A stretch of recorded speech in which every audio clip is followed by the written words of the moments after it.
Pretend you're mine." The words came low and warm against the side of her neck, close enough that she felt them before she understood them. A stranger's voice, a stranger's hand, light at the small of her back, steady as a railing. Nora Bennett had spent the last hour looking for a way out of the worst blind date of her life, and now, near the coat stand at the back of a crowded summer restaurant. A man she had never seen before was asking her to belong to him. She should have pulled away. She had come here only to survive one bad evening and go home to her cat and her scrubs laid out for the early shift. What she did instead, the small words she breathed back before she understood a single thing about him, would cost her far more than the evening she was trying to escape. But that was later. 90 minutes earlier, Nora had stood on the harbor boardwalk in a borrowed blue dress, sweating through her courage. "You look terrified," Priya said, adjusting the thin strap on Nora's shoulder the way a mother fusses over a grown daughter she's sending out the door. "Stop it. You look gorgeous and terrified, which men find irresistible for reasons I refuse to examine. I don't want to be irresistible. I want to be at home. You've said that about every summer for 3 years." Priya stepped back to inspect her work. The evening light came off the water gold and forgiving, and the whole waterfront smelled of salt and fried batter and somebody's citronella candle losing its war with the harbor. You work doubles, you feed everyone else's families their bad news gently, you go home, you microwave something sad, you sleep. Then you do it again. I set this up because I love you, and because Brandon is, and I quote his sister, a genuinely lovely man. His sister is a biased source. Everyone's sister is a biased source. That's what sisters are for. Priya squeezed her hand once, hard, the way she did over a gurney before a hard night. One dinner. If he's awful, text me the word code, and I'll call you with a fake emergency. Deal? Nora looked past her to the restaurant glowing at the end of the pier, its windows thrown open to the warm night, strings of little bulbs swaying between the posts. Laughter spilled out of it. Somewhere inside was a man she was supposed to want. Deal, she said, and hated how her own voice wobbled. The truth she did not tell Priya, the truth she barely told herself, was that she was not afraid of a bad date. She was afraid of a good one. She was afraid of sitting across from someone kind and feeling nothing move in her chest, because the last time something had moved there. A man named Daniel had let her carry him through 2 years and a nursing degree and then married someone whose father owned a boat. She had learned the lesson so thoroughly it had become a kind of spine. She was the useful one. The one you leaned on until you didn't need the crutch. People did not fall for the crutch. She pressed her thumbnail into her palm, a small private sting, and walked toward the light. Brandon Keeley was waiting at a corner table by an open window, and he was, objectively, handsome, tall, tanned, a linen shirt with the sleeves rolled just so, a watch that caught the candlelight. He stood when he saw her, which she noted with cautious approval, and then he looked at her for exactly 1 second before his eyes went back down to his phone. "Nora, hi, great, sit, he gestured at the chair without pulling it. "Sorry, 1 sec, I'm in the middle of something insane at work. You would not believe it." "It's fine," she said, and sat. It was, she would decide roughly 40 minutes later, the last true thing either of them said. The waiter brought water and a basket of warm bread that smelled of rosemary and made her stomach remember she had skipped lunch. Out the window, the harbor slapped gently at the pilings. A gull argued with another gull. The last ferry of the evening let out a long, low note that she felt in her sternum. She reached for the bread. So I told him. Brandon was saying, I said, I don't care what the projection is.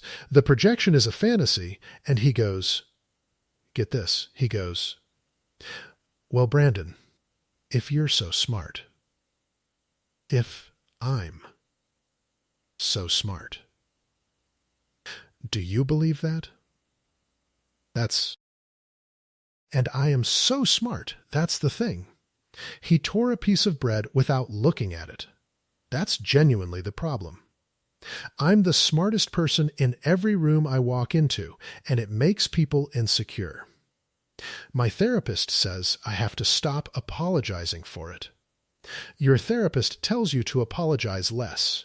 She really gets me. He finally looked up, and for a moment she thought they had arrived at the part where two people ask each other questions. Anyway, you're a nurse, right? That's so great. That's such a giving profession. I respect that so much. He said it the way people said they respected charity, warmly and from a great distance. Is it gross? It's probably really gross. Sometimes. See? I couldn't do it. I have a thing about, no, you tell me. Tell me the grossest thing. I don't really. Come on. Icebreaker. He grinned. He had a good grin. That was almost the worst part. Nora looked at this handsome, well-therapized man, asking her to perform the indignities of the sick for his amusement, and felt the old familiar nothing settle over her chest, like a sheet pulled over a made bed. She thought about the word code. She thought about Priya's phone lighting up on the other side of town. She thought about how tired she was of being the emergency exit in her own evenings. "Excuse me a moment," she said instead. "Ladies' room." Course. He was already reaching for his phone. Take your time. She did not go to the ladies' room. She went the other way, deeper into the restaurant, past the bar where a woman was laughing too loudly and a bartender was cutting limes, past the swinging kitchen door that breathed out garlic and hot oil and the clatter of a Saturday in full flood, toward the little alcove at the back where the coats hung, and the noise thinned to a murmur. She just needed a minute. 1 minute where no one wanted anything from her. She pulled out her phone and typed the word code to Priya, then stood staring at it, thumb hovering, ashamed of herself. It was one dinner. He was harmless. She was 31 years old and hiding by a coat rack because a man had asked her a rude question. What was wrong with her that she could not simply, "Please don't scream," a voice said, quietly, right beside her. "And please don't hit me." Both would be completely fair. But I'm about to ask you an enormous favor from a total stranger, and it works better if the restaurant isn't watching. Nora turned. The man was maybe 35, dark hair pushed back like he'd done it with his hands and not a mirror. A jacket too good for the heat carried over one arm. He was not looking at her like Brandon had looked at her. He was looking at her the way you look at a lifeboat, with hope and a great deal of apology. "I'm sorry," she said. "You're going to be." Sorrier than me, probably, he glanced over his shoulder toward the front of the restaurant, and something in his jaw tightened. "There is a woman coming through that door in about 90 seconds who I was supposed to marry. I didn't. It's a long story, and I promise none of it is as bad as it's about to sound. She's here with her father and 2 people from a magazine, and if she sees me alone, the next 20 minutes of my life will become a public event I would genuinely pay money to avoid." That sounds like a personal problem. It is entirely a personal problem. A quick, startled breath that was almost a laugh. "You're right. That's fair." He looked at her, and then at the phone in her hand, at the single word code glowing on the screen, and something shifted in his face. Not triumph, something gentler. Recognition. You're running too. Nora closed her hand around the phone. "I'm not. You've got the bread and water look. Table for 2. One person doing all the talking." He said it without cruelty, almost tenderly, like a diagnosis he was sorry to deliver. I've been sitting at the bar for 20 minutes, working up the nerve to leave through a kitchen. Then I saw you come back here, typing an escape route with the face of someone who'd rather be anywhere else. And I thought, there's a person who understands. Out at the front of the restaurant, a small commotion, a door, a voice raised in bright greeting, the particular hush of a room noticing someone important arrive. The man went very still. "Pretend you're mine," he said, low, warm, that hand light at the small of her back, steady as a railing. 2 minutes. Laugh at something. Let me look like a man who is exactly where he wants to be. Then I'll walk you back to your table, buy your terrible date a bottle of whatever makes him leave you alone, and you'll never see me again. I swear on, he cast around, found nothing, on absolutely nothing. I have nothing to swear on. That's part of the long story. Please. And Nora, who talked frightened patience through the worst nights of their lives in a voice like still water, who had not done one reckless thing since she was 19, who was so tired of being the sensible shore other people's storms broke against, looked at this stranger asking her to be something other than useful for exactly 2 minutes and heard herself say it. Okay, his shoulders dropped an inch. Okay, you have 2 minutes. Then you buy the bottle. She turned so her back was to the front room, tipped her face up toward his, and let her mouth curve. What's funny? What? You said laugh at something. Give me something to laugh at. For a half-second he looked completely undone, this composed man in his good jacket, caught without a line. Then the magazine is called Coastal Affluent.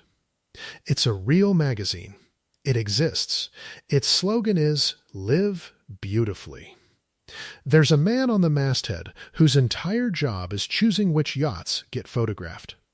Nora laughed.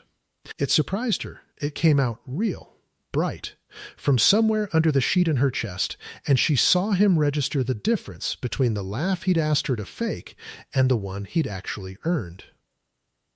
His hand at her back went warm through the thin blue fabric.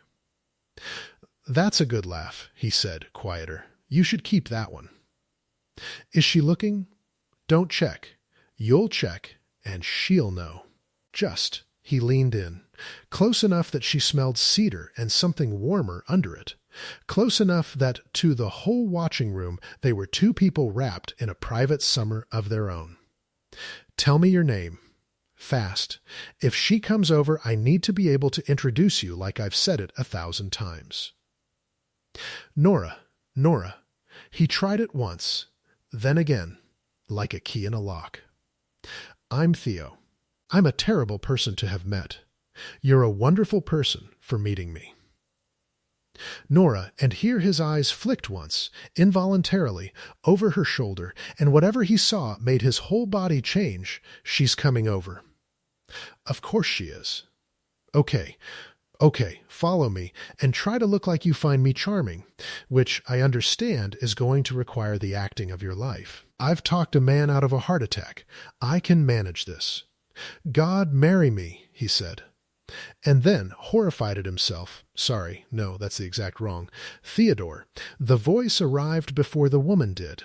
Bright, cut glass, the kind of voice that had never once been asked to lower itself.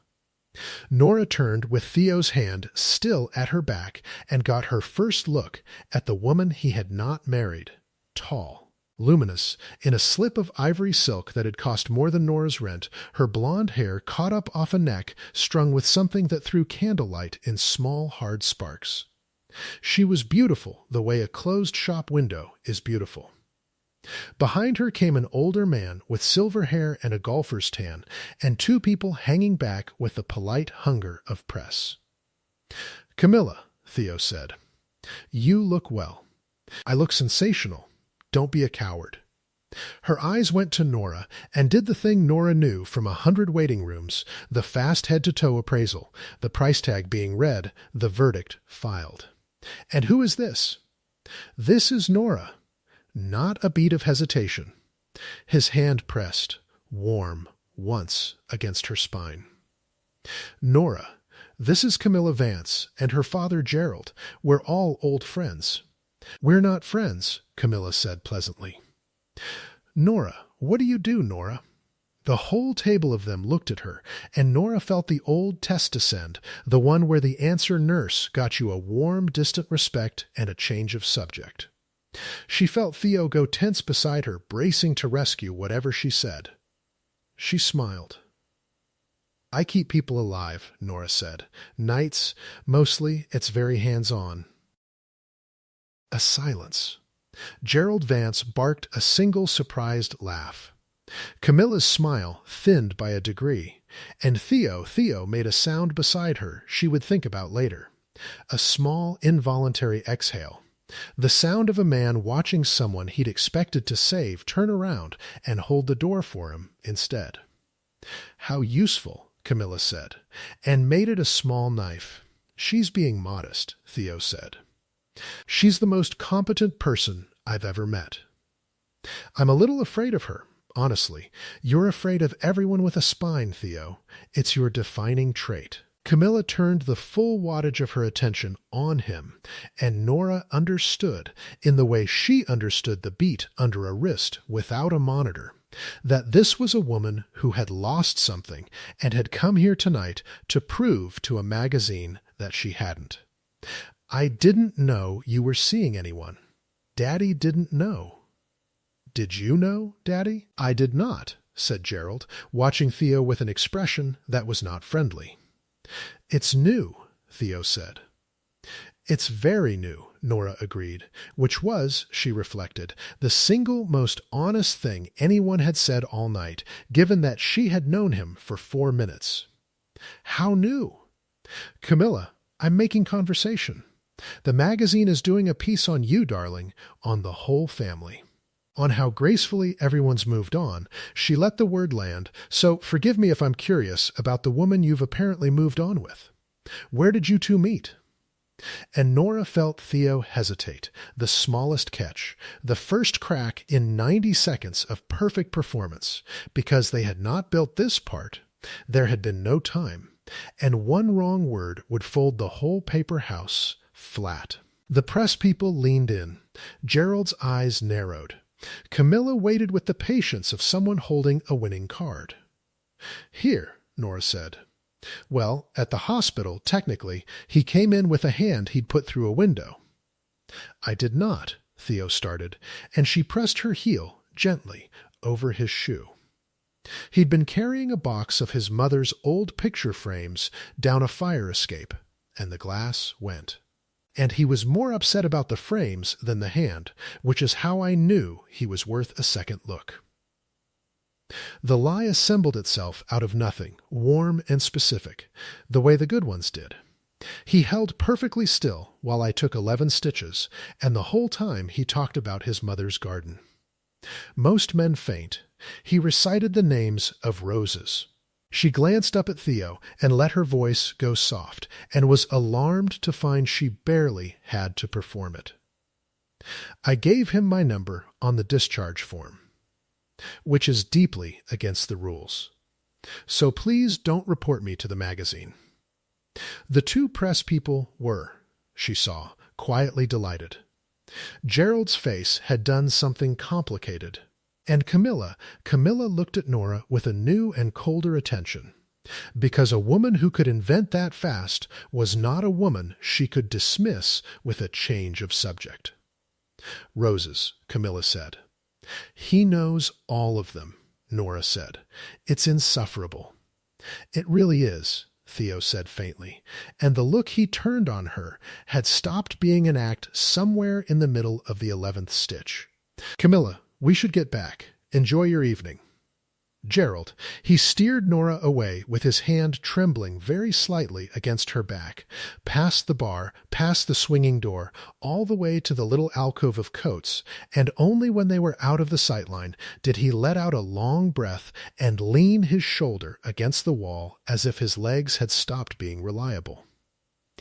"You," he said, "are a menace. 11 stitches. A fire escape. My mother's roses. You needed a story. I gave you a story. You gave me a legend. He rubbed a hand down his face, and she watched the composed stranger dissolve into someone younger and much more tired. 11 is such a specific number. Why 11? 9 looks careless. 13 sounds like you're showing off. She realized she was smiling and made herself stop. There, your 2 minutes. Longer than 2 minutes, actually, so you owe my date 2 bottles. Right, he straightened, gathering the pieces of himself back into a jacket and a posture. Right, of course. The bottle. Which table? You don't have to actually. I gave you my nothing to swear on. A man is only as good as his nothing. But he didn't move toward the dining room. He was looking at her instead, in the thin light of the coat alcove, with the harbor murmuring beyond the wall and the kitchen breathing garlic through the door, and the look had a question in it he clearly hadn't planned to ask. Why did you say yes? Back there. A stranger tells you to pretend, and most people would have called for a manager. Nora thought about the truth, which was that she was so tired of being the sensible shore that for 2 minutes she had wanted to be the storm. She did not say it. You looked like you were about to go out a kitchen window, she said. I've stitched up enough people who lost that particular argument with a window. Seemed easier to just say okay. He almost smiled. That's not the real reason. No, she agreed. It's not. She waited to see if he'd push, and found herself hoping absurdly that he would, that this stranger who had asked her to belong to him for 2 minutes might ask her one true question and wait for the true answer, which was exactly the kind of hope she had trained herself out of, standing on a boardwalk 3 years ago, watching a man named Daniel choose a boat. She pressed her thumbnail into her palm. I should get back, she said. My genuinely lovely blind date is probably explaining his intelligence to the salt shaker. Nora, he said it the way he'd said it before, like a key finding the lock, and reached into his jacket. At least let me. He stopped. Frowned, patted the other pocket. His face went carefully blank in the way a face goes when the floor moves. Give me 1 second. What? My wallet. My phone. They were in the jacket. He was moving now, quick, checking the coat pockets, the floor, his voice staying level in a way she recognized because she used the same trick on patients when a reading came back wrong. They were right here. I had them at the bar.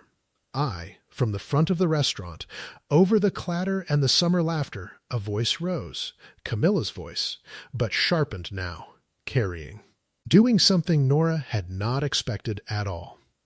There she is, a pause, and then ringing down the length of the room, loud enough that heads turned, loud enough to reach the press people already reaching for their phones, that woman, the one in the blue. Stop her. She's been through half the coats in this restaurant. Someone call the manager. I want to know exactly who your girlfriend really is, Theo, because I don't think she's a nurse at all.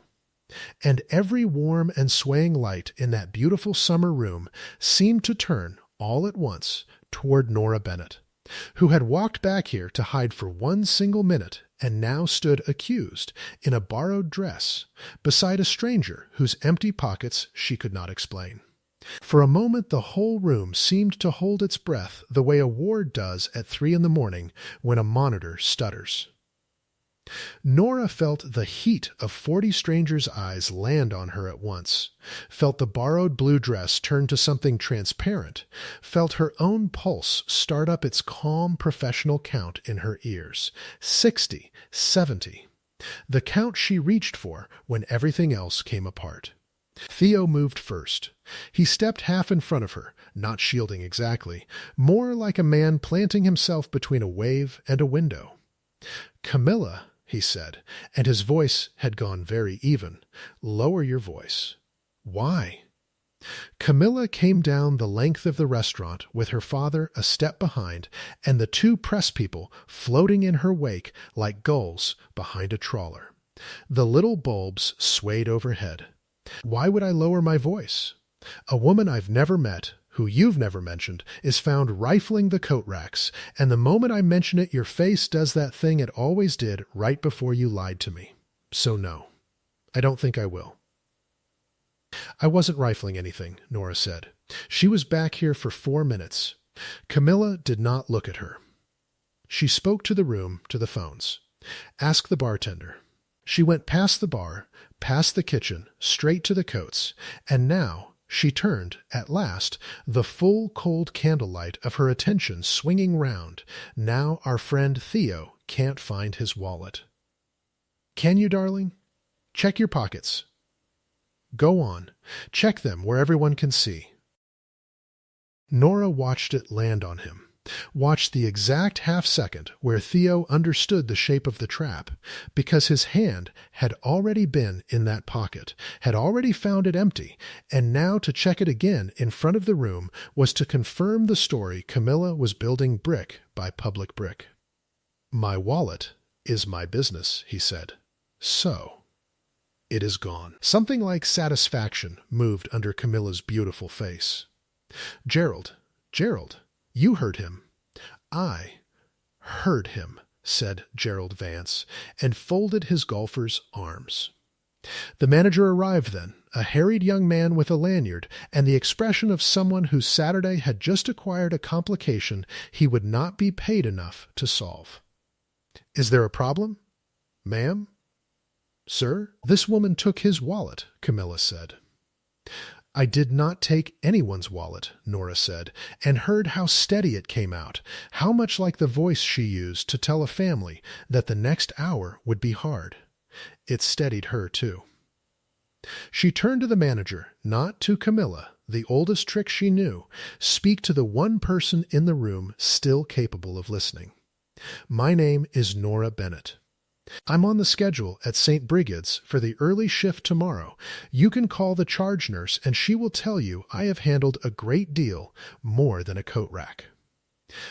I came back here to make a phone call. I never touched a coat that wasn't mine. Search them. She lifted her small clutch and held it open. Search this.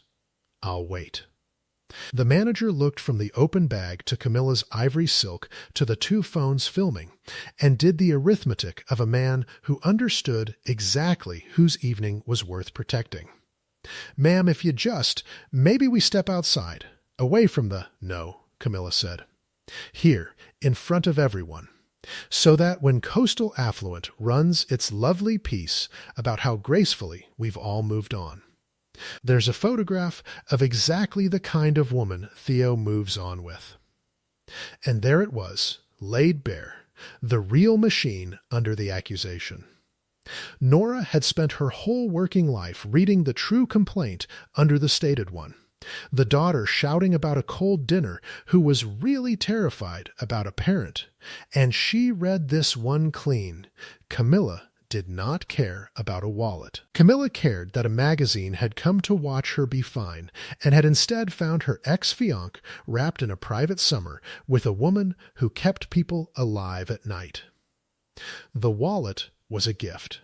Nora had simply been standing near enough to be made the villain. You don't think I'm a nurse, Nora said quietly. I think you're a very quick study.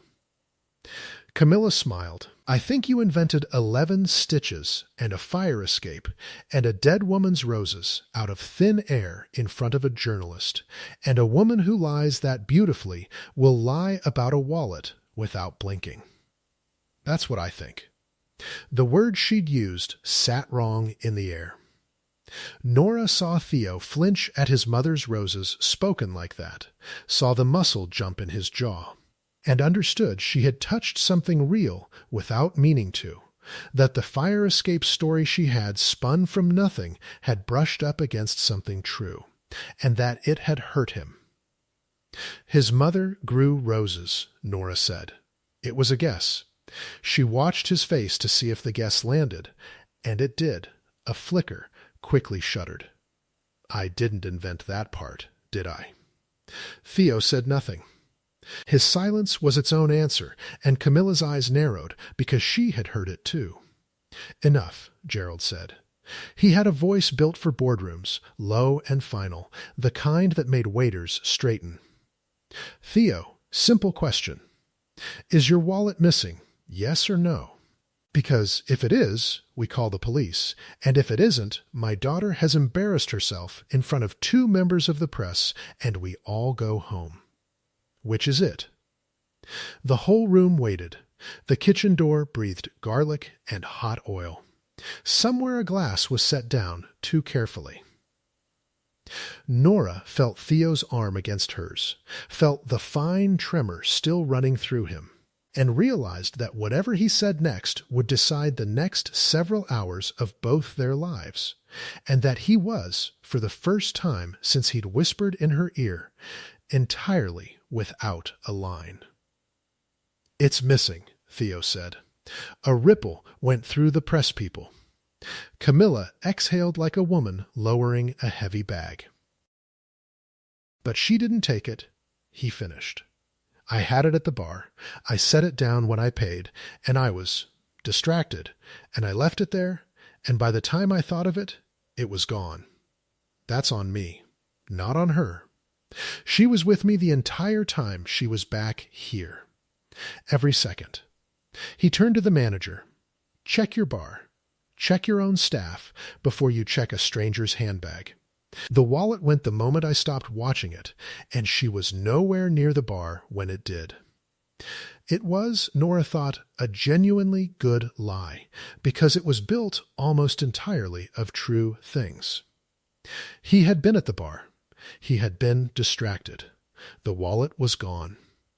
The only false brick was the certainty, the every second, the smooth confidence that she had been with him the whole time, when in fact she had stood at the Coates alone for a full minute before he ever spoke to her. He was covering for a gap in his own story by insisting on hers. She could have corrected him with a sentence. She didn't. That's true, she said instead. I came back to make a call. He followed me 30 seconds later, mortified, apologizing for being seen at the bar with, well, she let a small, dry smile find her, with coastal affluent bearing down. We've been standing here arguing about roses ever since. You can check the time on my phone. I texted my friend at 8:41. I've been on my feet back here the whole while. The manager looked, again, at the 2 phones still filming, and made the second calculation of his night, that the accusation had no proof. The accused had a hospital badge and an alibi and an open handbag, and the accuser was the one making a scene. Ma'am, he said to Camilla, gently, I'll speak to my bar staff.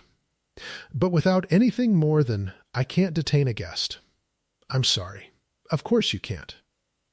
Camilla's smile did not move, which was somehow worse than if it had cracked. She looked at Nora for a long moment, and Nora watched her recalculate, watched the woman file away the fact that this had not worked, and begin already to plan the version that would. No, you're quite right. My mistake. She turned it into grace with the ease of long practice, spreading it for the phones. I do apologize, Miss Bennett, was it? It's been an emotional evening. Seeing Theo happy is a great deal to take in. The apology had teeth in it. I'm sure we'll all get to know each other so much better very soon. I'd like that, Nora said, and matched her smile tooth for tooth, and had the small satisfaction of watching Camilla blink. They walked out to the pier. Not the front, the side door, down a short flight of wooden steps slick with the evening's damp. Out into the warm salt dark where the strings of bulbs gave way to a single lamp on a piling, and the harbor lay black and breathing under a summer sky still bruised orange at its western edge. The air came off the water thick with brine and diesel and, from somewhere, the sugar smell of fried dough from a stand closing down for the night. Nora put both hands on the weathered rail and discovered they were not quite steady. Behind her, Theo came down the steps slowly, like a man testing whether the ground would hold him. "You didn't correct me," he said. "No, you could have, in there." One sentence. Actually, he approached me. "I was alone by the coats first, and Camilla would have had you. Why didn't you?" Nora watched a fishing boat slide across the harbor mouth, its running lights green and red, its engine a low patient stammer over the water. "Because you told a lie to protect me," she said. So it seemed rude to tell the truth and get us both caught. That surprised a laugh out of him, short and real, the same undone laugh from the coat alcove. He came to the rail and set his forearms on it, a careful distance from hers. Up close, in the lamplight, she could see he was worse off than his voice let on. A fine sheen at his temple, a stillness in him that was costing effort. "For the record," he said, "I really do not know where my wallet is. I wasn't performing that part. It's gone. Phone, too. I know. You know. You checked your pockets 3 times before Camilla ever opened her mouth. Nobody fakes the 3rd check." She glanced at him. "And your hands are cold. In July. You've had a shock, and your body's pulling blood to the core. You genuinely lost it." A pause. The water slapped the pilings, which means someone genuinely took it. "Off a bar, in a full restaurant 20 minutes ago. That's not nothing, Theo." He was quiet a moment. "Out past the breakwater a bell buoy rang once, twice, rocked by some wake she couldn't see. There was a man," he said slowly, "at the bar. Next to me. Older, nice suit, better than mine, which is saying something. He bought me a drink. Said he recognized me from. He was vague about from where, and I was too busy watching the door for Camilla to care. He kept the conversation going a long time. Kept touching my arm when he made a point. Theo went still. He left about a minute before I did. I remember thinking he never told me his name. A man who knew your face, bought you a drink, and had you turned toward the door with your wallet on the bar." Nora heard her own voice sharpen into the tone she used reading a chart aloud to a resident. "That's not a pickpocket working a room at random. That's someone who came for you specifically. You sound very sure. I've watched people be careful and people be lucky, and they don't look alike. That was careful." She turned to face him fully, her back against the rail now, the harbor at her spine. "Theo, who are you? Because a magazine flew people to a restaurant to photograph you moving on. And a stranger lifted your wallet like it was a job, and your almost wife would rather burn down a room than let you look happy in front of a camera." Ordinary men do not have that evening. For a long moment she thought he wouldn't answer. He looked at her. The lamp caught the side of his face, and she saw him weighing something heavy, some door he'd kept shut all night. "My father built a company," he said finally. "Boats, originally, then the marinas the boats sit in, then the towns the marinas sit in. Vance Maritime, Gerald's the Vance. My father and Gerald started it together 30 years ago, 2 men and a boat loan." He turned his glass. No, there was no glass. His hand closed on nothing, an old gesture with no prop. "My father passed last winter. He left his half to me instead of to the partnership. Camilla and I were supposed to marry in the spring. It would have folded the 2 halves neatly back together. Very tidy. Everyone's problems solved." He looked out at the black water. "I called it off in February, which means I now own half of a company that Gerald Vance believes should be entirely his, engaged to no one. Being photographed by a magazine whose real assignment is to make me look unstable enough that a board might agree with him." Nora let that settle. The buoy rang. The fried dough smell thinned as the stand across the way killed its lights. So when you said the next 20 minutes would become a public event, she said slowly, you weren't talking about an awkward run-in with an ex. No, you were hiding from a hostile takeover. When you say it like that, it sounds much more competent than it felt. He rubbed his face. I saw Camilla come through that door with her father and a magazine, and I understood the whole evening in about 1 second that this was theater, that I was the subject, that a man alone looks like a man coming apart, and a man with a woman laughing at his terrible joke looks like a man who's fine. And there you were, running from your own table with a face I recognized. I'm not proud of it. I used you. You'd be within your rights to walk up that pier and never think about me again. The honest thing to do, Nora knew, was exactly that. She had a shift at 6. She had a cat and a made bed and 3 years of hard-won peace built on the principle that she did not step into the undertow of other people's disasters, that she was the shore and not the swimmer. Everything in the careful architecture of her life said, "Go home." They filmed it, she said instead. What? The 2 press people. In there. When Camilla accused me, they were filming. My face is on 2 phones belonging to a magazine that exists to make you look bad. Live beautifully. She heard the dry note come into her own voice and was almost glad of it. So I don't think I get to walk up the pier and never think about you again, do I? I think I got folded into your competent little disaster the moment you whispered in my ear. He winced. I'm sorry. Truly, I'll call the magazine, I'll make them. With what phone? He stopped. You have no wallet and no phone, Nora said, and the absurdity of it rose in her, and under the absurdity something warmer and more dangerous she chose not to examine. You're the heir to a boat empire, and right now you can't call a taxi. You can't pay for the 2 bottles you owe my blind date. You, Theo, I don't even know your last name. Marsh, he said. Theo Marsh. My father kept his own name out of the company.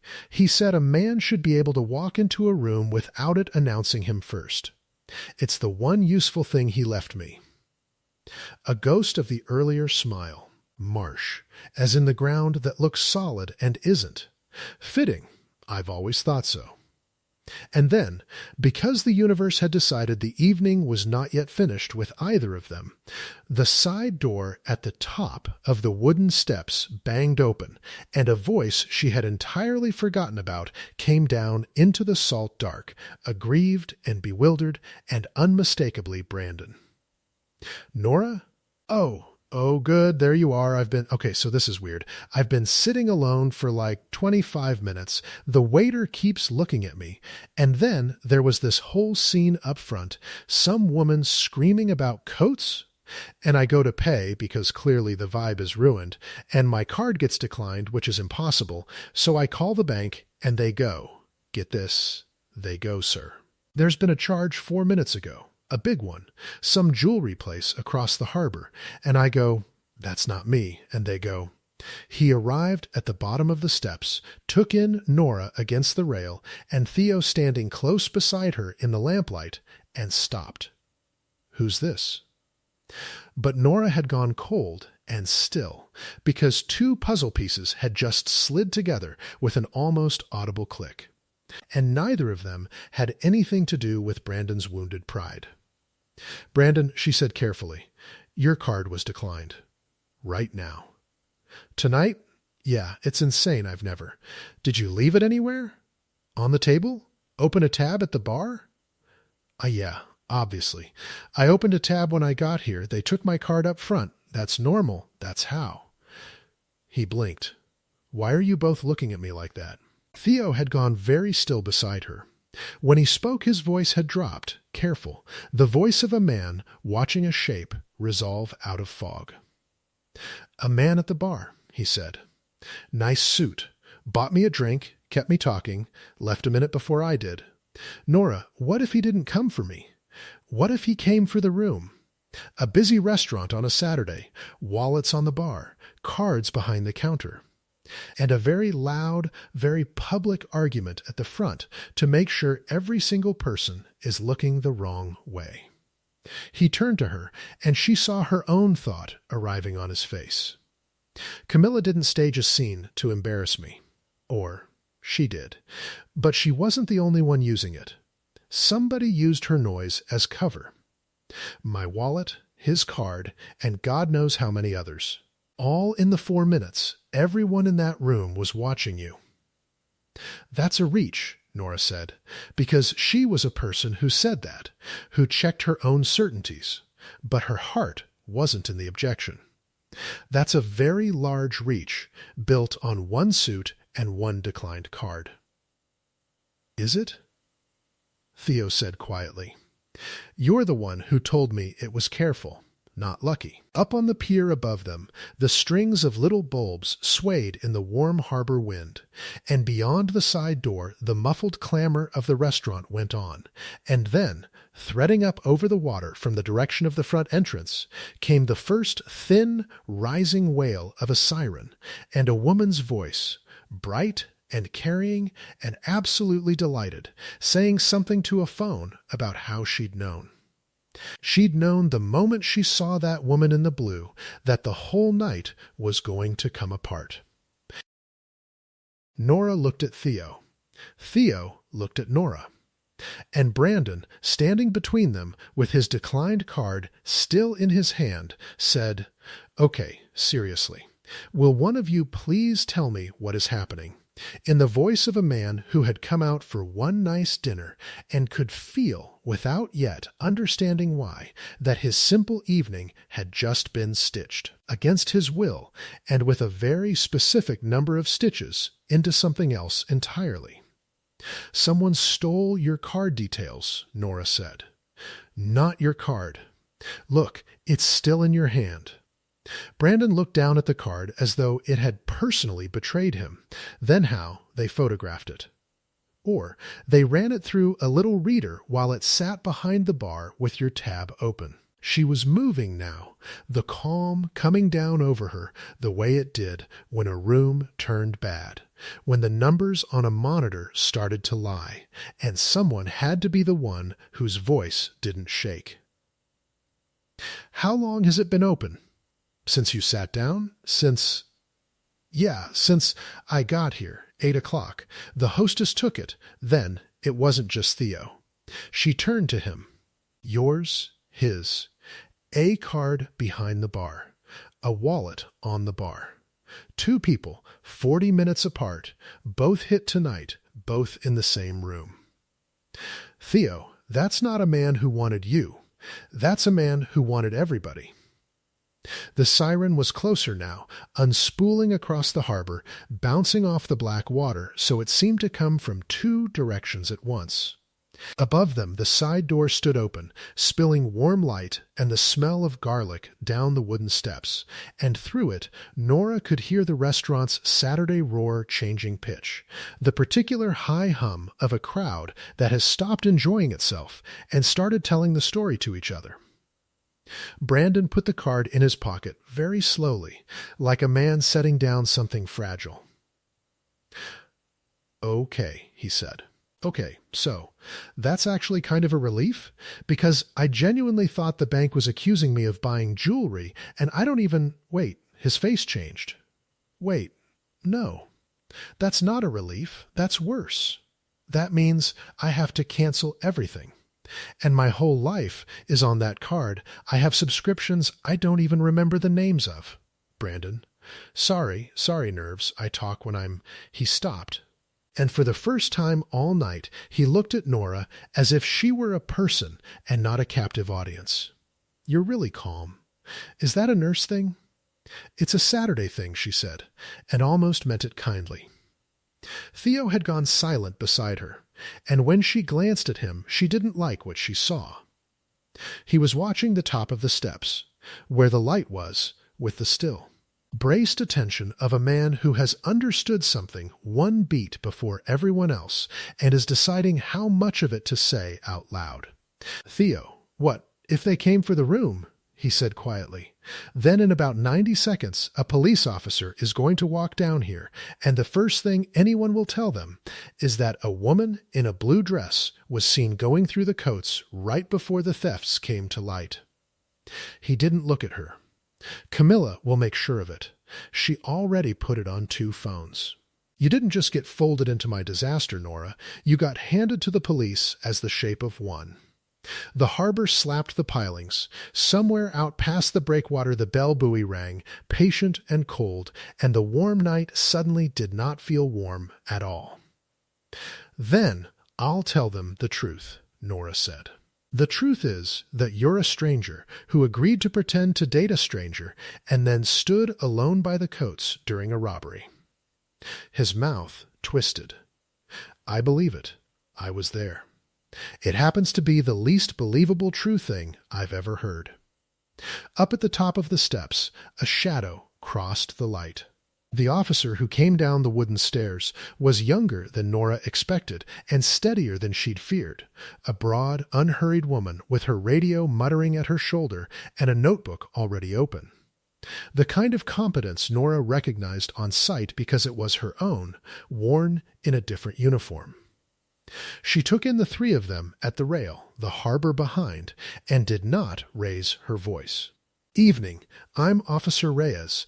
I'm going to need everyone to stay right here for a few minutes. Her eyes moved over them, unhurried, and stopped on the blue dress.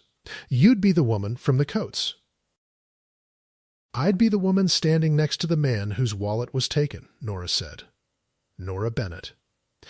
I work nights at St. Brigid's. Ask me anything you like, but you should know that the person you want left the building about 20 minutes ago, and every second we spend on me is a second he's getting further away. Something flickered in Reyes's face. Not agreement, not yet, but the small recalibration of a professional hearing another professional. Is that so? Older man, good suit, sat at the bar, Theo said. Bought me a drink, kept me turned toward the door. Left a minute before I noticed my wallet was gone. He'll be on the bar camera if they have one. He touched my forearm 4 or 5 times while he talked, which I thought was friendly and now think was measuring where my jacket sat. Reyes wrote without looking down. And you are? Theo Marsh. The name did nothing to her face, which Nora found she liked. And the 2 of you are, together, Theo said. At the exact moment, Nora said, It's new. Reyes's pen paused. Her eyes came up, mild and unmistakably amused. And Nora felt heat climb her neck that had nothing to do with the summer. It's very new, Nora said. Uh-huh. Reyes let it sit a beat, then mercifully moved on. And you, sir? You're shaking. That's me, said Brandon, raising a hand as though called on in class. Brandon Keel. Okay, this is embarrassing. I'm her date. Her other date. Tonight, I was her date tonight, and she, you know what, it doesn't matter. The point is my card got skimmed, and someone bought jewelry across the harbor 4 minutes ago, and I would really, really like that on the record because my bank thinks it was me. Reyes's pen resumed. Jewelry store. Across the harbor. Time of the charge? Like 8:44? 8:45? That's helpful, actually. She keyed her radio, murmured a string of numbers and a street name into it, and the static answered back in a language Nora didn't speak, but recognized the tone of a small thing becoming a bigger thing. When Reyes lowered the radio, her manner had changed by a degree. Mr. Keeley, that's the 3rd card in this district tonight to hit that same block. You may have just given me my first clean timestamp. She looked at Nora, and the look had lost some of its suspicion and gained something more dangerous, which was interest. Ms. Bennett, you put that together standing on a pier in the dark before I got the call. How? Because a woman screamed about coats loud enough to turn a whole room, Nora said.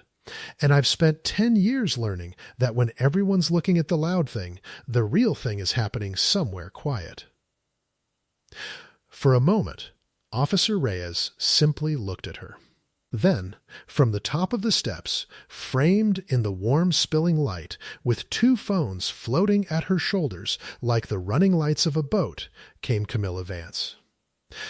"There she is," Camilla said, in a voice pitched for an audience larger than the 4 people on the steps. "Officer, that's the woman. I want to be extremely clear that I'm the one who raised the alarm. I saw her at the Coates.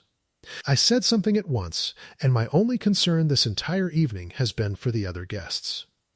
She descended 2 steps, ivory silk catching the lamplight, and let her hand come to rest on the rail with the grace of someone who had practiced looking spontaneous. "It's simply that I know Theo. I know how he is when a woman has her hooks in him. He'll swear black is white to protect her. He always has. Camilla," Theo said, very low, "am I wrong?" She turned to him, and for one unguarded second, Nora saw underneath the performance to the thing that drove it, not malice, exactly, but a wound dressed up as poise, a woman who had been left in February and had rebuilt her whole face around the leaving. "You called off a wedding 6 weeks before the invitations went out. You let my father find out from his lawyer. And now here you are on a pier with a girl in a rented dress telling a police officer she was with you the whole time when the 2 of you have known each other, what, a night? An hour?" The phones drank it in.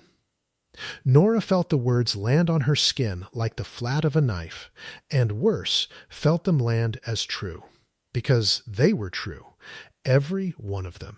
And the truth was going to sink her. "Ma'am," Reyes said, "without heat, if you're a witness, I'll take your statement in order. Right now I need you to step back up to the landing and let me finish here." "Of course."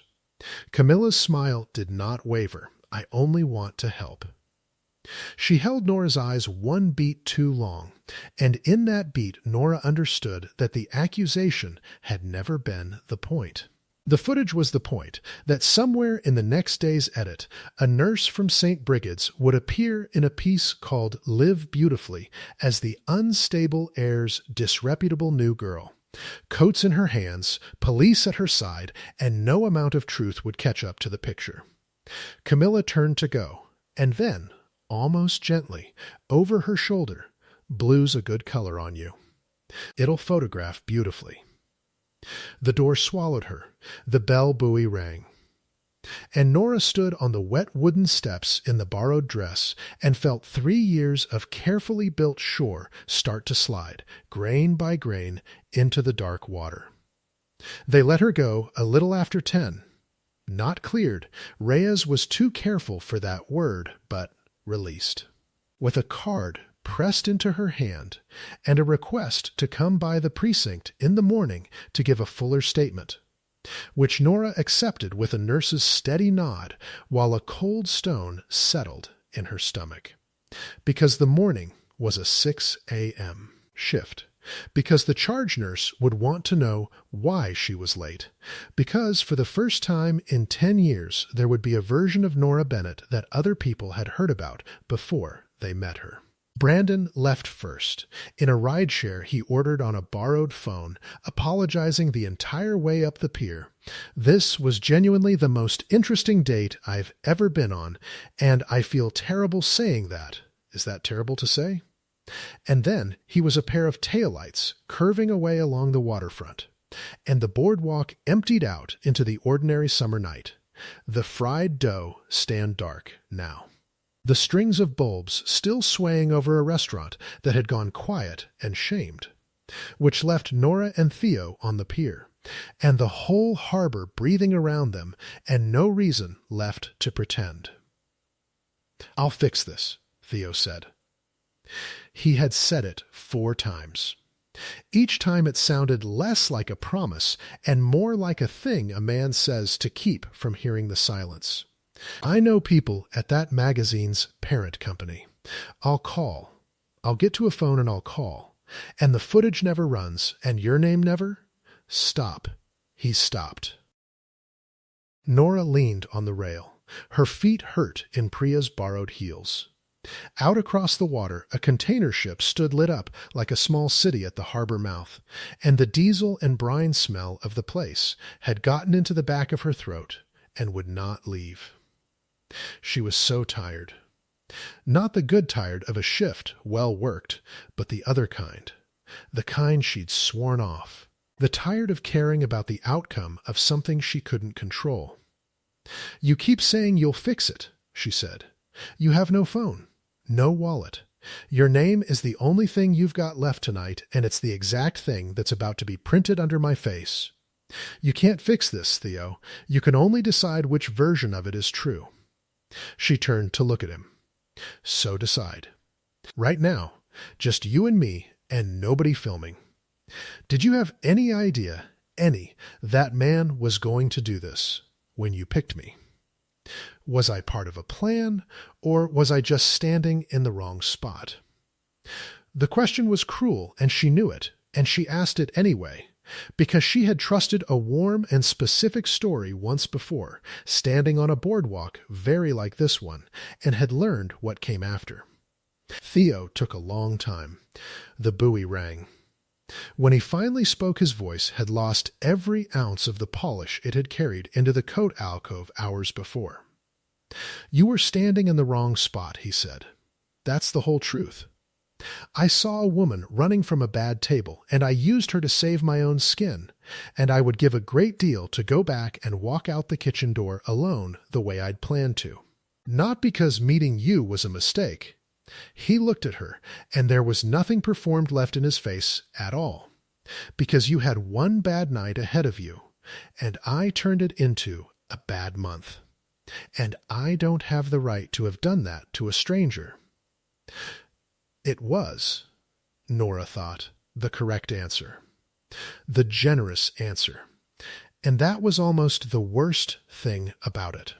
Because a lie would have been easier to walk away from than a man taking the blame cleanly and handing her the exit with both hands. Okay, she said. Okay? That's the true version. I believe it. She pushed off the rail. Go find a phone. Call whoever you call. I'm going home.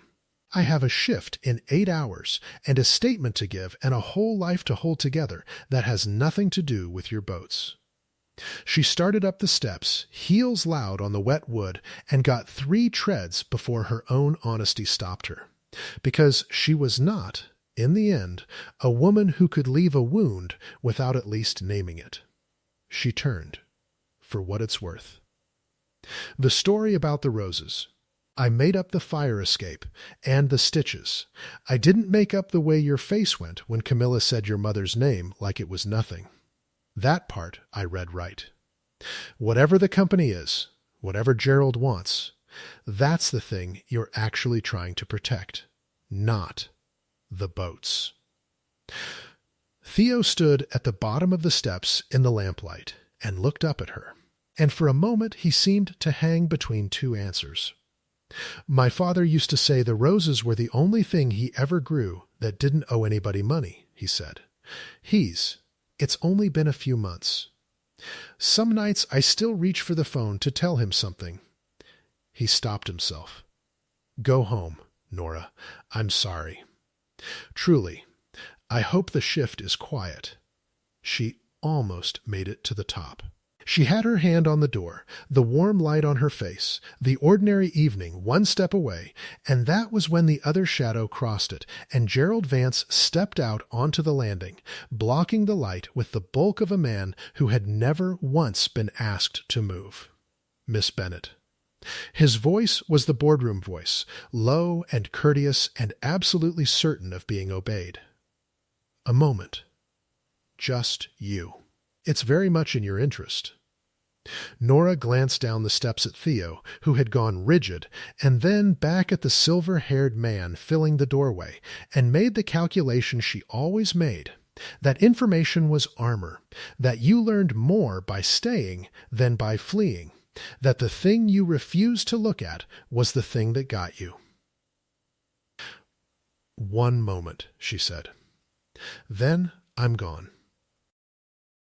Gerald guided her a little way along the upper deck, past the dark windows of the closed dessert bar, to a stretch of rail where the music from inside was only a murmur, and the two of them stood in the blue harbor dark with the lamplight behind them. He smelled of expensive cigars gone cold and the sea. He did not look at her at first. He looked out at the container ship. The way powerful men looked at distances when they wanted you to feel small against them. "You handled yourself well tonight," he said. "The nurse line. The stitches. Very quick. My daughter is not often outmatched at a dinner table. You did it in one sentence." He turned. "So I'm going to speak to you as a capable person and not a decoration, which I suspect is a courtesy you're not often paid. Say what you came to say, Miss Vance. It's late." A brief smile, appreciative and cold. "Theo Marsh is going to lose that company. Not because I'm cruel, because he can't hold it. His father built something that requires a steady hand, and Theo has never once in his life finished a thing he started. Boarding schools, a degree he abandoned. An engagement to my daughter he walked out of 6 weeks before the day. He let that sit. Tonight, a wallet vanishes off a bar, and he can't tell you where. That is not a man who guards what's his. That is a man things fall out of. His wallet was taken. By a professional. That's not carelessness, isn't it? A careful man doesn't set his life down on a bar in a room he knows is full of people watching him." Gerald's eyes were steady on her, and she understood that this, too, was a kind of theater aimed at an audience of one. "I'm not here to argue, Theo.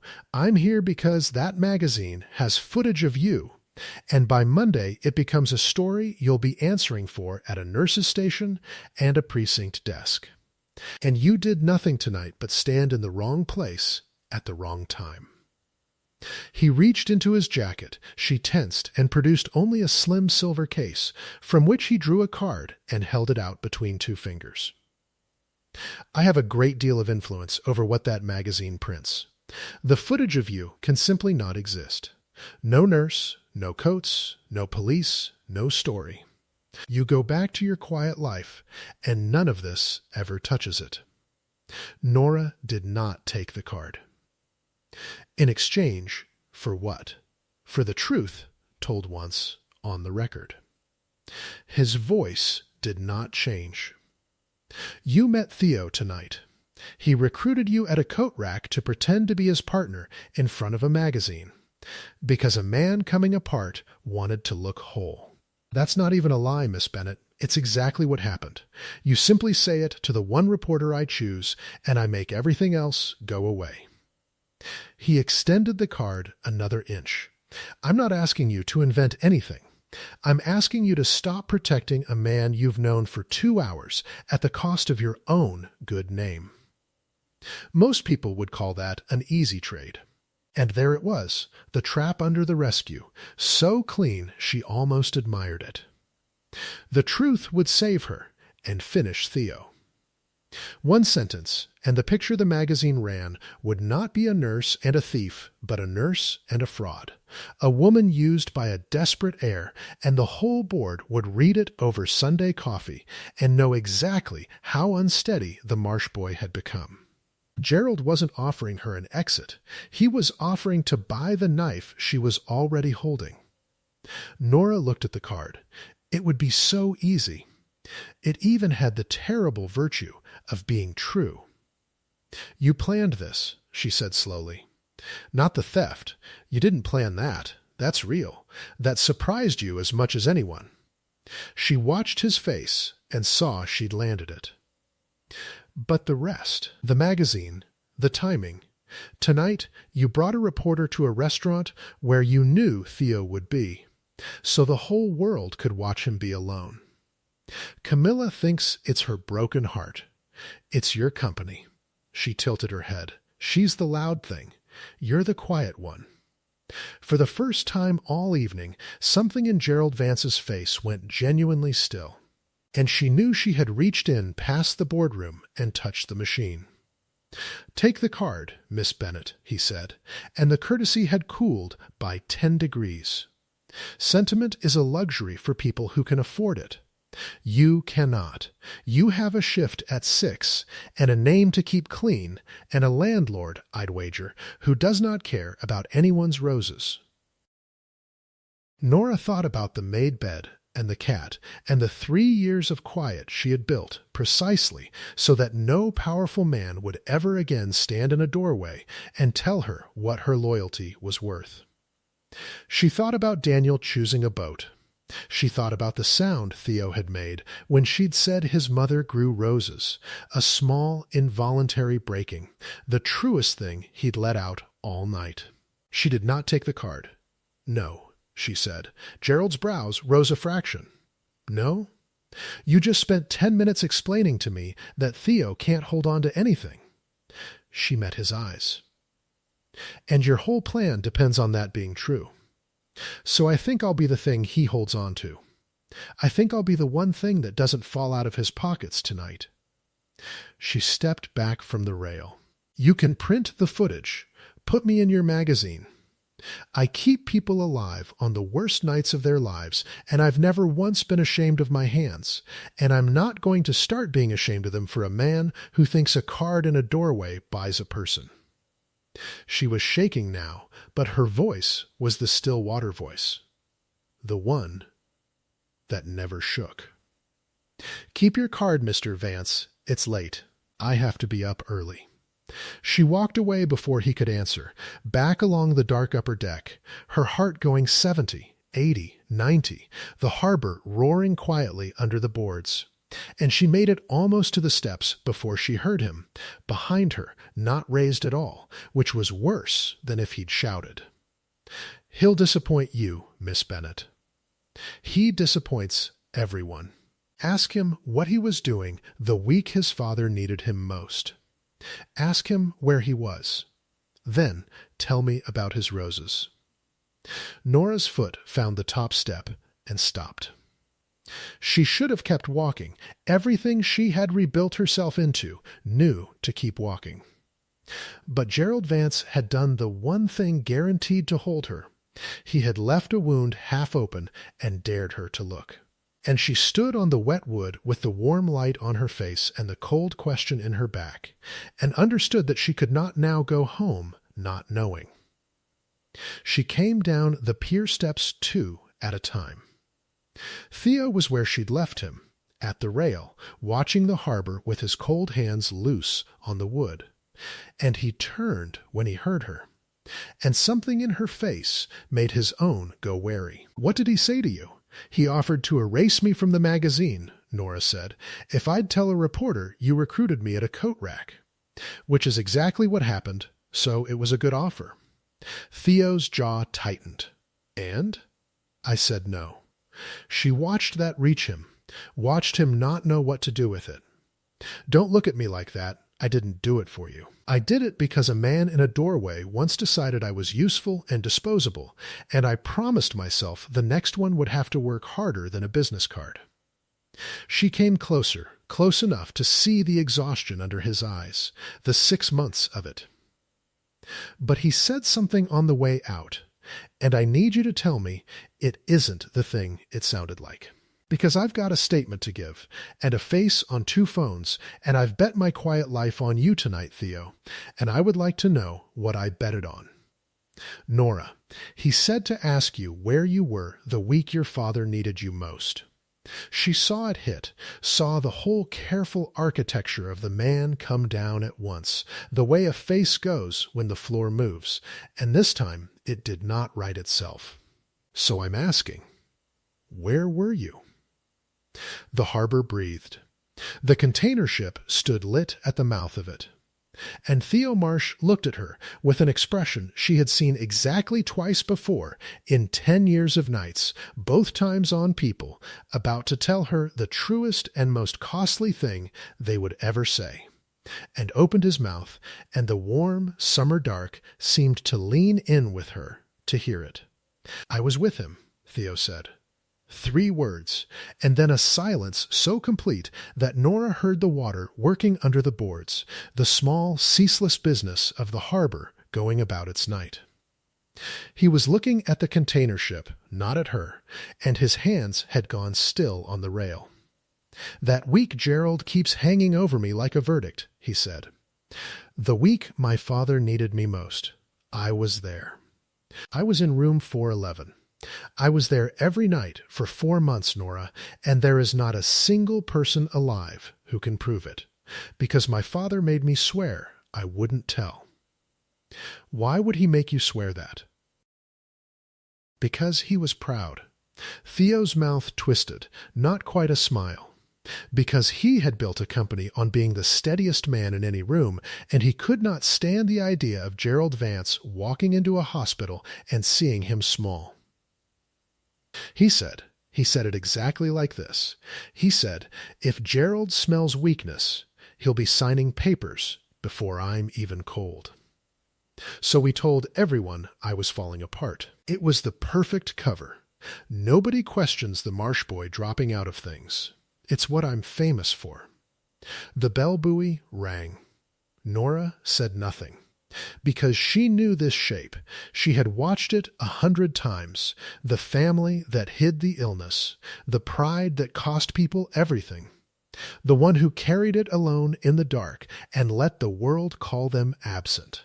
"The degree I abandoned," Theo went on, and now the words came faster, as though a valve had finally given. "I left it to sit with him through the first surgery. The engagement, I didn't walk out of Camilla in February because I got cold feet. I walked out because I'd spent the winter feeding my father broth with a spoon and reading him the shipping news he couldn't hold up anymore. And I realized I was about to marry a woman to solve a business problem, while the only person I actually loved was slipping out of the world 1 week at a time." He pressed the heel of his hand against his eyes. "So yes, I'm a man things fall out of. I dropped the degree, I dropped the wedding, I dropped everything. I just never told anyone what I was catching instead. Theo, he passed in March, 6 weeks after I called it off. Camilla thinks I left her for no reason, and Gerald thinks I abandoned my own father, and both of those stories are so much easier to believe than the truth that I stopped fighting them." He finally looked at her, and his eyes were wet and steady at once. "The truth is, I was the only one there. And I can't prove a word of it." Nora's chest had gone tight in the particular way it did at 4 a.m. when a family finally said the thing they'd been circling for hours. She thought of Daniel and the boat, of all the years she'd spent certain that being the one who stayed made you the one who got left. And here was a man who had stayed in the dark and let the whole world misname him for it. "You can prove it," she said quietly. "With what?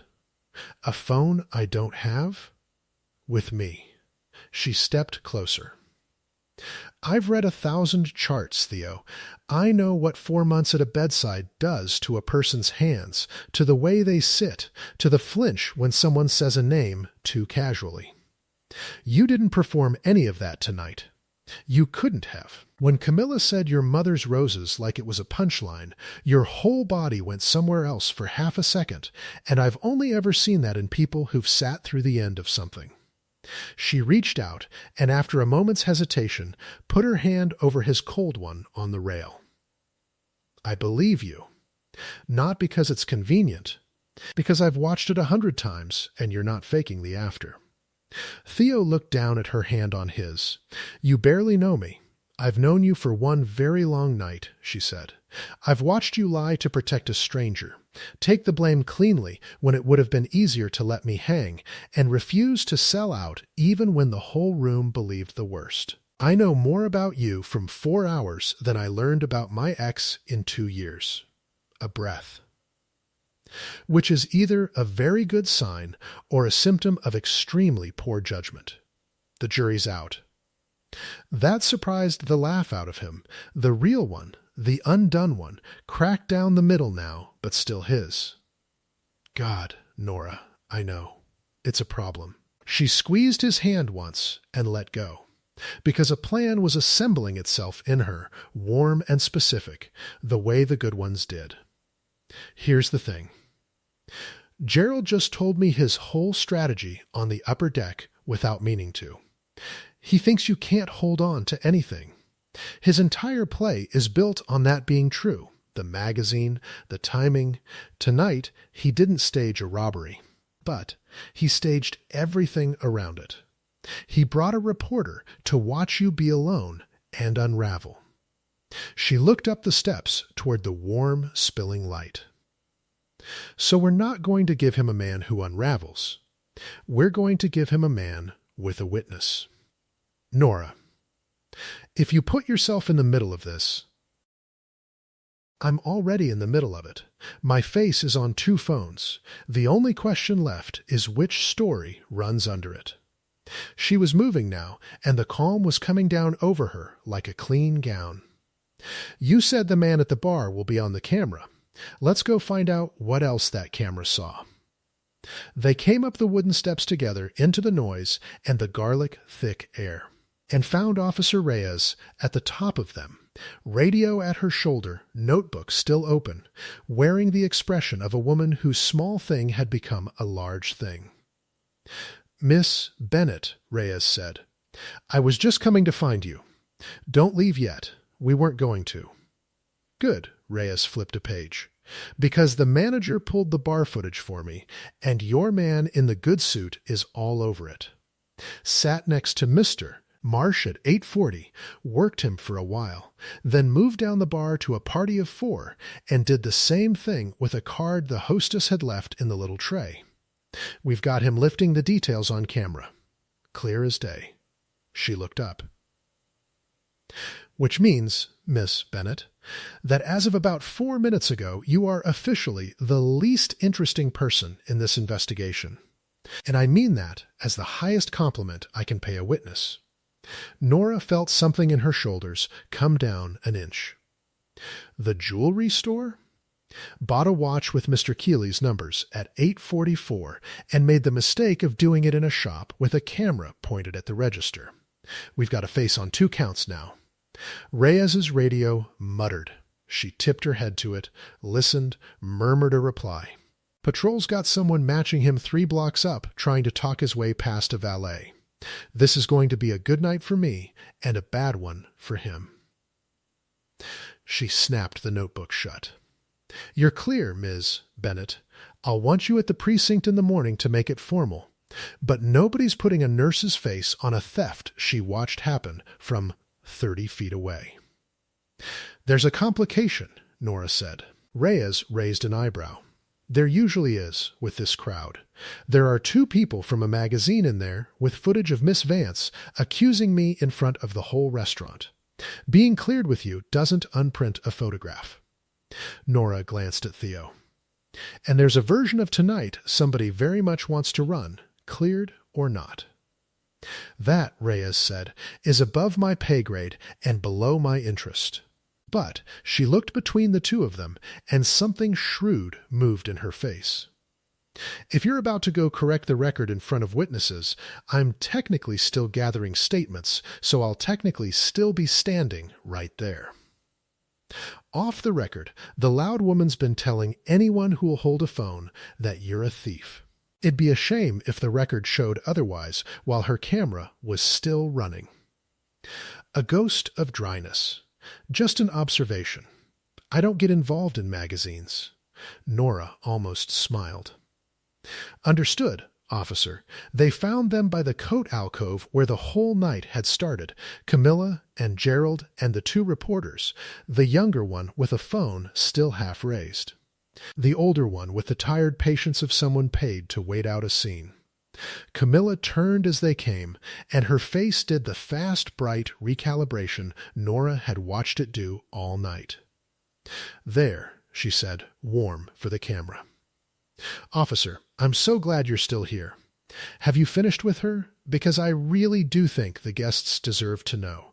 Ms. Vance Reyes's voice was not loud, and it landed like a dropped tray anyway. Miss, Bennett is a witness, fully cooperative and cleared. The individual responsible for tonight's thefts is on camera and in custody within the hour. I'd think carefully before repeating an accusation I've now documented as false. For your own sake, slander's expensive.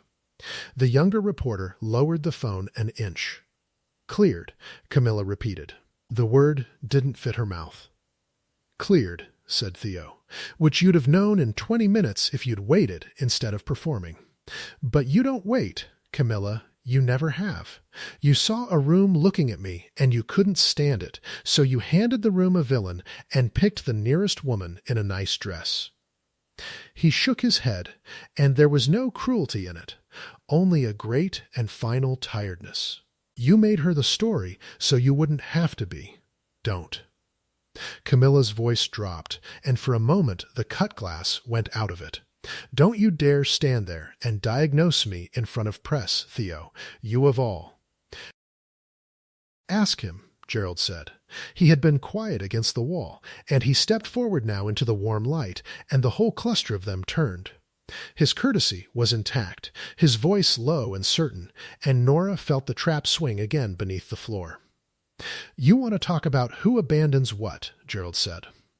Fine, let's have it out in front of everyone, since we're being so honest. Theo, tell these people where you were the week your father needed a son. Tell them how the great steady air vanished for 4 months while the man who built this company had no one. He turned to the reporters, spreading it for them like a hand of cards. That's your piece, not a stolen wallet. A boy who couldn't be found when it counted, now asking a board to trust him with 30 years of other men's work. It was a good blow. Nora watched it land on the reporters, watched the older one's pen come up. And she watched Theo, braced for it, ready to take it silent the way he'd taken every other version of himself all night. She stepped forward before he could. He was in room 411, Nora said. The alcove went still. Even the kitchen seemed to hold its breath. I don't know the hospital, she went on, and her voice was the still water voice, the one that carried without rising. I don't know the ward. But I know the room, because I made him tell me on the pier 10 minutes ago, and men don't invent room numbers.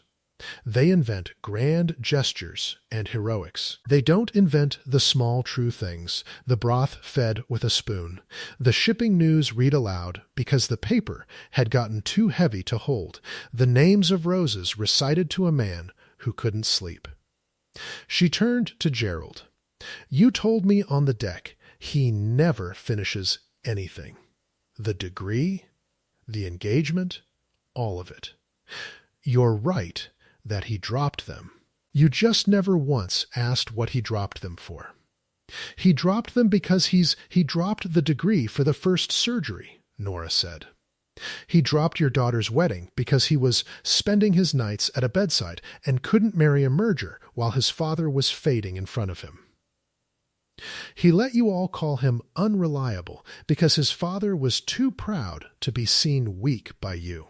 By you specifically, Miss Vance, because he knew exactly what you'd do the second you smelled it. Her eyes did not leave his. And you proved him right tonight. He's not even cold, and here you are with a magazine trying to buy a nurse for the price of a business card so you can finish taking the one thing that man managed to keep out of your hands. The older reporter had stopped writing. He was staring at Gerald now, and so was the younger one, and Nora understood in that moment that she had done the thing Camilla had tried and failed to do all night.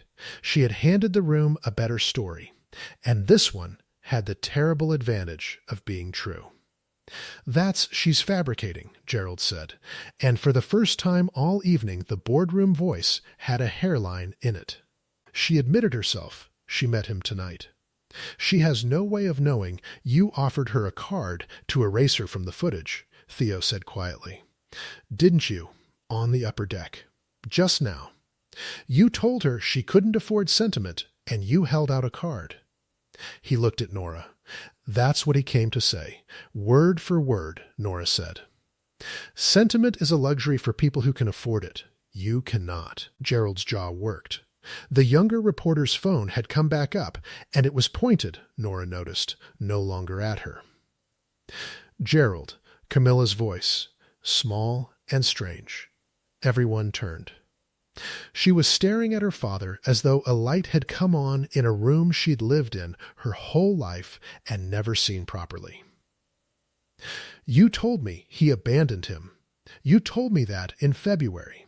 You said Theo couldn't even be bothered to visit, that it proved everything about him, that it was why I was better off." Her face had gone white under the beautiful makeup. "You used that. You used it on me to get me to stop fighting the annulment. You let me spend all this time thinking he left me for nothing.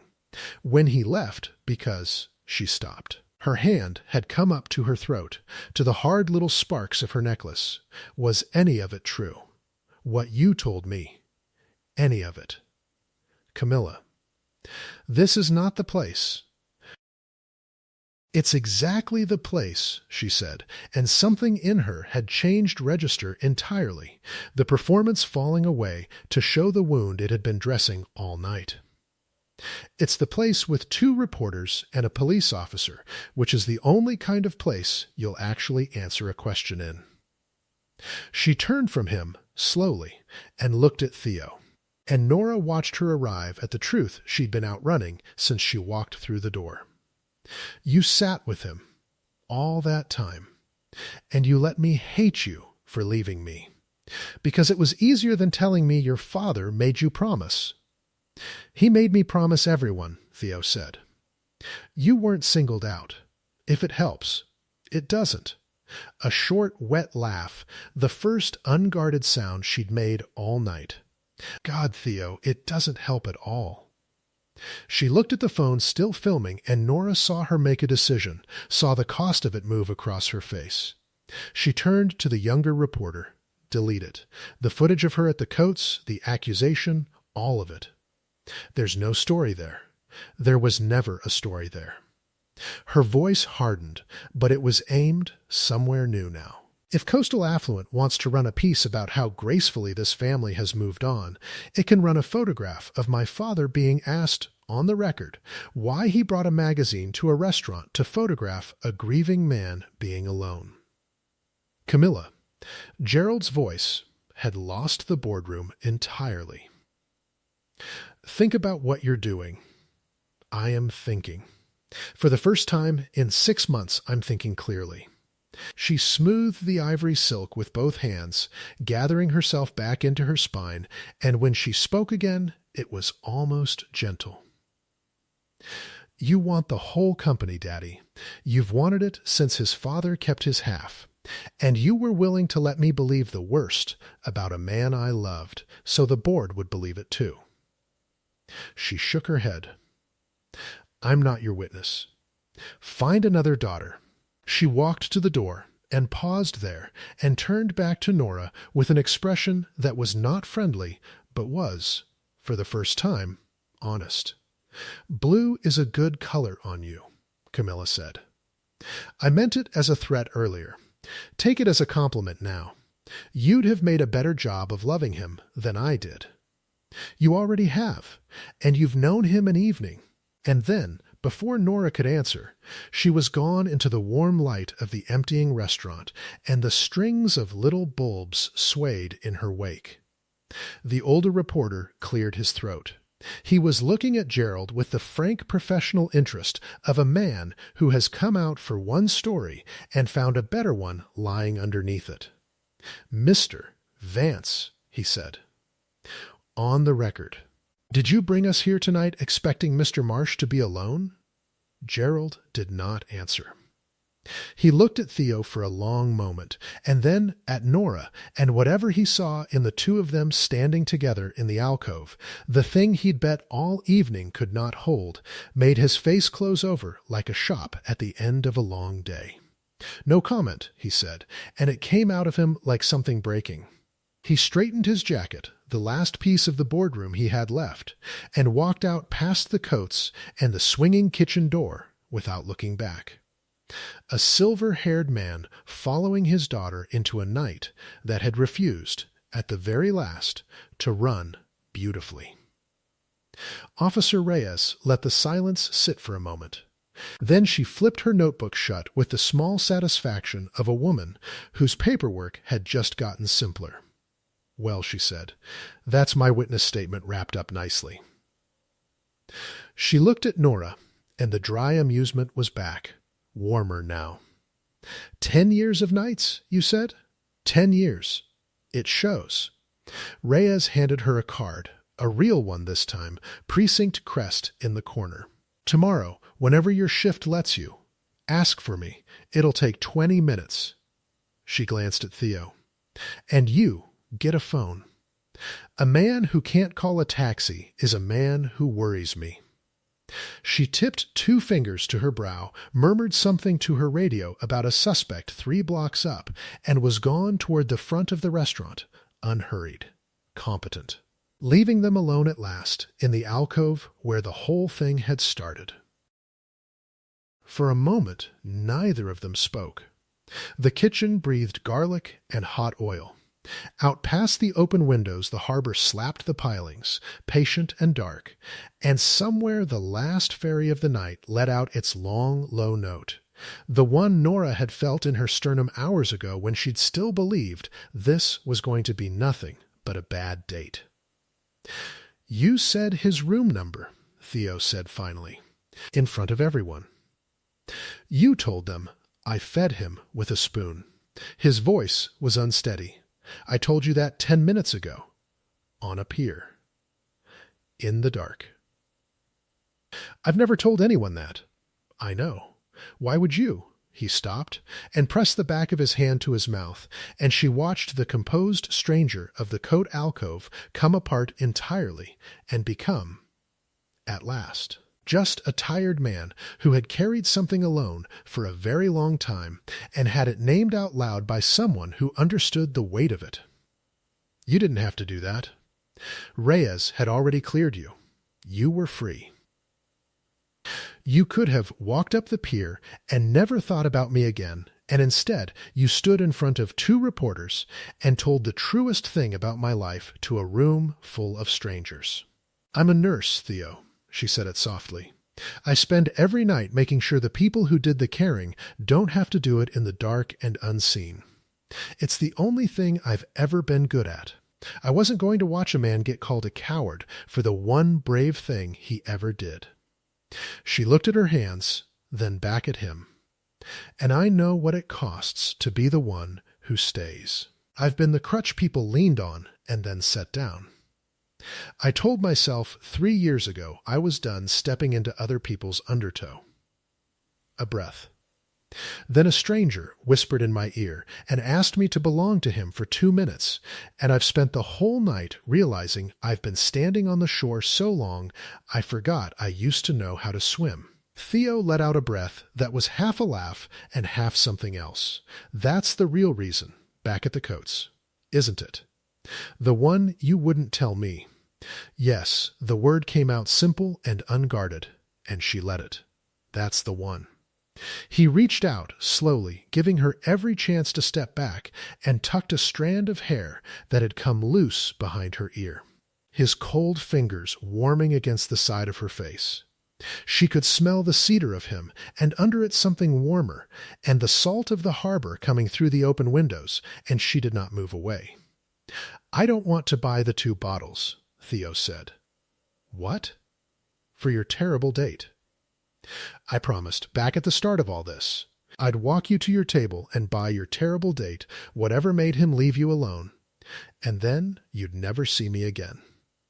His thumb moved once against her cheek. "I've decided I'm not honoring that part of the deal. Brandon's gone home in a rideshare, and I find I don't want to be a man you never see again. I want to be a man you see tomorrow. And the day after.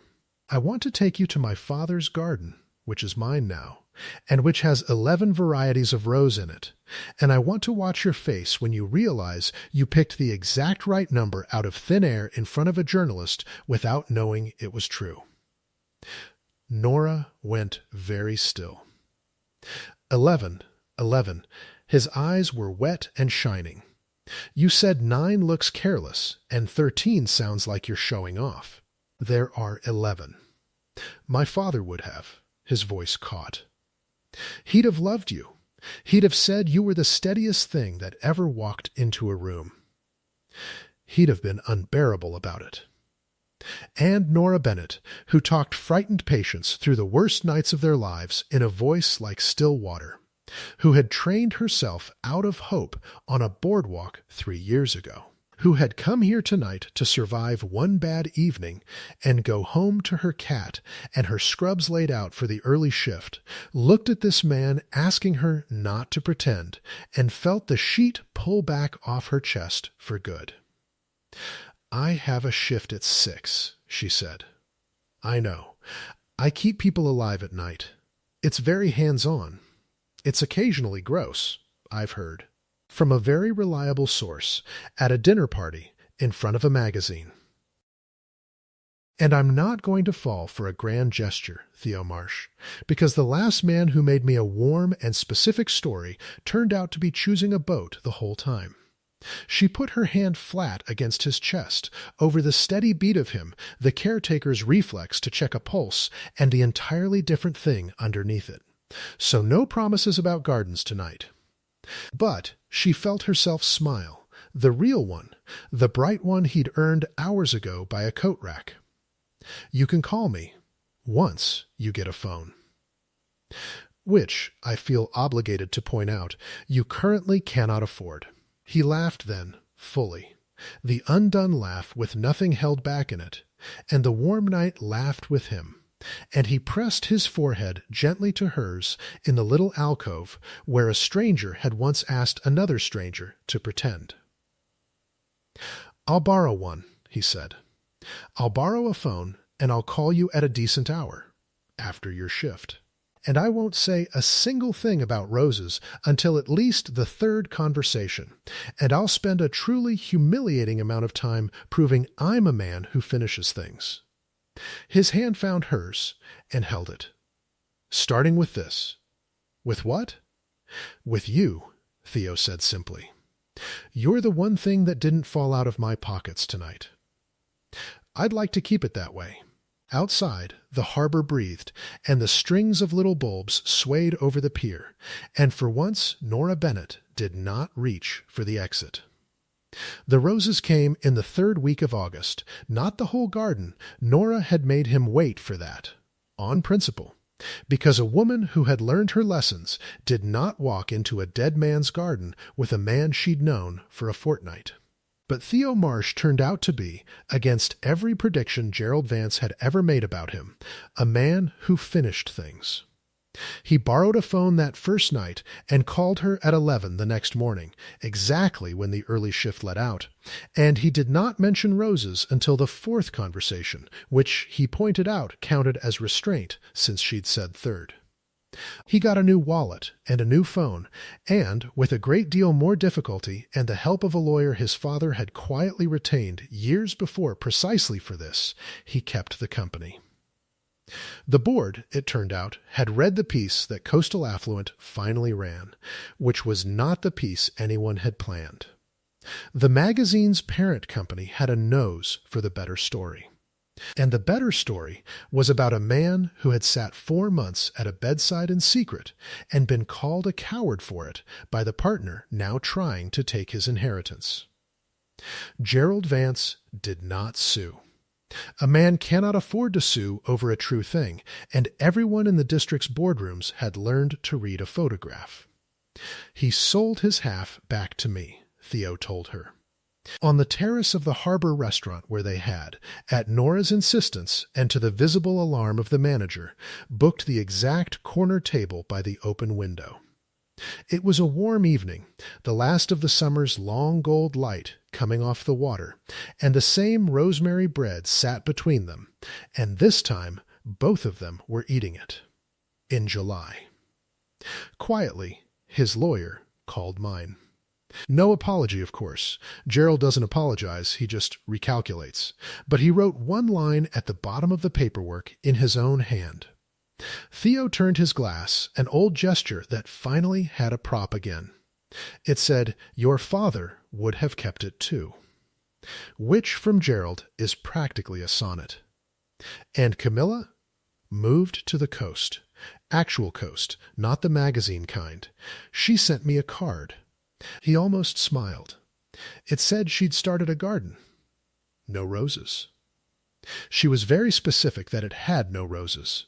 I think it was meant as both an apology and a boundary, and honestly, I respect the economy of it. Nora laughed, and Theo watched her do it the way he had that very first night, registering the difference between a laugh performed and a laugh earned, still faintly amazed to be on the receiving end of the second kind. "Priya wants to meet you," Nora said. Formally, she's been insufferable since I told her the blind date I tried to escape ended with me solving a jewelry heist and acquiring a boat hair. She keeps calling you the pretend boyfriend who forgot to stop. She's making a toast at dinner Sunday. I couldn't stop her if I tried. And Brandon sent me a very sincere email. Turns out the whole thing gave him excellent material for his therapist. He's decided he needs to listen more, which he told me at length, without pausing, for 4 paragraphs. She reached across the table and stole the last of the bread. He's genuinely lovely, apparently. His sister was right. He's just lovely at someone who isn't me. The ferry let out its long, low note across the water, and Nora felt it in her sternum the way she had on the worst night of a summer that had turned, against all her careful architecture, into the best one. Theo reached over and took her hand, the caretaker's hand, the one she had never once been ashamed of, and turned it palm up in the last of the light. "You still do that," he said. "Press your thumbnail into your palm. When something moves in your chest and you don't trust it. I'm a slow learner. You're the fastest study I've ever met." He pressed his own thumb gently over the small crescent mark, smoothing it away. "But you can stop guarding the door, Nora. Nobody's leaving through it. I've checked my pockets. Everything I care about is still there." And Nora Bennett, who had come to this pier at the start of summer in a borrowed blue dress to survive one bad evening, sat in the warm gold light with a man who had asked her to pretend and then spent a season proving he never wanted to and did the one reckless, sensible, entirely unguarded thing left to do.